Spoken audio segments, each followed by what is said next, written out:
ഏതാനും നിമിഷങ്ങൾ മാത്രമാണ് സിദ്ദിഖിന്റെ കേസുമായി ബന്ധപ്പെട്ടുള്ള വാദങ്ങൾ സുപ്രീം കോടതിയിൽ നടന്നത്. പ്രധാനമായും സിദ്ദിഖിന് വേണ്ടി ഹാജരായ മുതിർന്ന അഭിഭാഷകൻ മുകുൾ റോത്തഗി ആദ്യം ഉന്നയിച്ച വാദം എന്ന് തന്നെ ഈ കേസ് രജിസ്റ്റർ ചെയ്യാൻ എടുത്ത കാലതാമസം എന്നുള്ളതാണ്.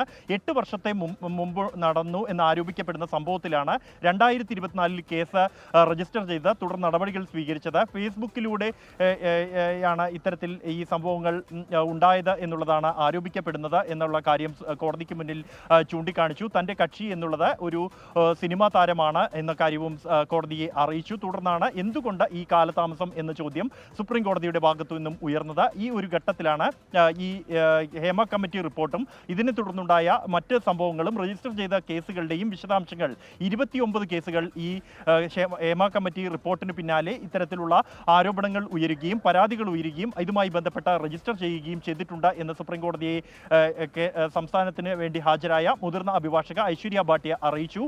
തുടർന്ന് എന്നാൽ ഈ കേസിനെ സംബന്ധിച്ചിടത്തോളം സിദ്ദിഖ് അന്വേഷണവുമായി പൂർണ്ണമായും സഹകരിക്കുന്നുണ്ട് എന്ന കാര്യങ്ങൾ ഉൾപ്പെടെ കോടതിയുടെ മുന്നിൽ എത്തിക്കുകയായിരുന്നു. നേരത്തെ കോടതിക്ക് മുന്നിൽ സമർപ്പിച്ച സിദ്ദിഖിന്റെ മുൻകൂർ ജാമ്യാപേക്ഷയിൽ തന്നെ വിശദമായ കാര്യങ്ങൾ ഉന്നയിക്കപ്പെട്ടിട്ടുണ്ട്. ഹൈക്കോടതിയിൽ നിന്നും ജാമ്യം നിഷേധിക്കാൻ ചൂണ്ടിക്കാണിച്ച കാരണങ്ങൾ ഓരോന്നും ഗണ്ണിക്കുന്ന തരത്തിലായിരുന്നു സുപ്രീം കോടതിയിൽ സിദ്ദിഖിന് വേണ്ടി തയ്യാറാക്കിയിരിക്കുന്ന ജാമ്യാപേക്ഷ എന്നുള്ളത്.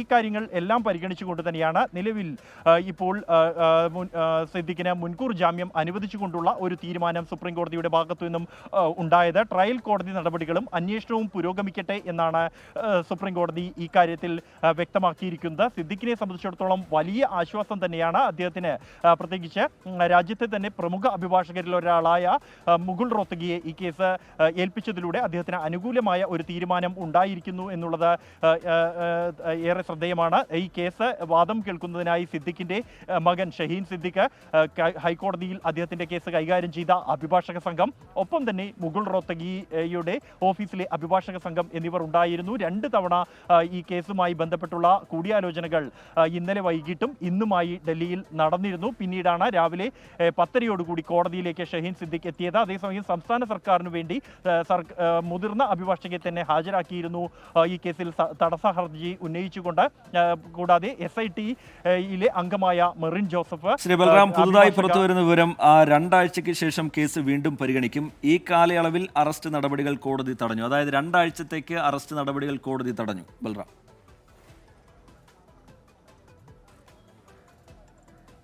തീർച്ചയായും റിജിത്ത്, സിദ്ദിഖിന് താൽക്കാലികമായ ആശ്വാസമുണ്ടായിരിക്കുന്നു. ഉടൻ ഒരു അറസ്റ്റിലേക്ക് കാര്യങ്ങൾ പോകുന്നില്ല.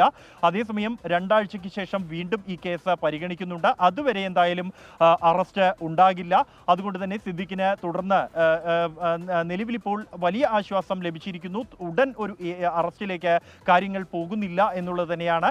അതേസമയം വിചാരണ കോടതിയിലെ നടപടികളും അന്വേഷണവും മുന്നോട്ട് പോകട്ടെ എന്നുള്ളതാണ് സുപ്രീം കോടതി എടുത്തിരിക്കുന്ന സമീപനം എന്നുള്ളത്.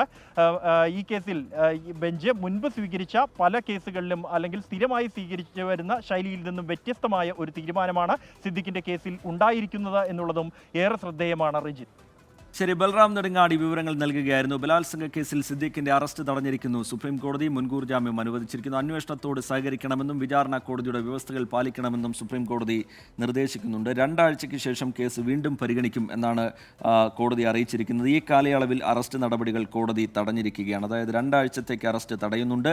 സംസ്ഥാന സർക്കാരിന് സുപ്രീം കോടതിയുടെ നോട്ടീസ് കൂടി നൽകുന്നുണ്ട്. കാലതാമസം ഉൾപ്പെടെയുള്ള കാര്യങ്ങളിൽ വിശദീകരണം ആവശ്യപ്പെട്ടുകൊണ്ടാണ് നേരത്തെ ഈ പരാതിക്കാരി ഇത്രയും കാലം പരാതിയുമായി വരാതിരുന്നത് എന്ത്, അല്ലെങ്കിൽ പരാതി വൈകിയത് എന്തുകൊണ്ട് എന്നുള്ള ചോദ്യം കോടതിയുടെ ഭാഗത്തു നിന്നുണ്ടായിരുന്നു. അതിനെ തുടർന്നാണ് അത്തരത്തിലൊരു നീക്കമെന്ന് മനസ്സിലാക്കുന്നു.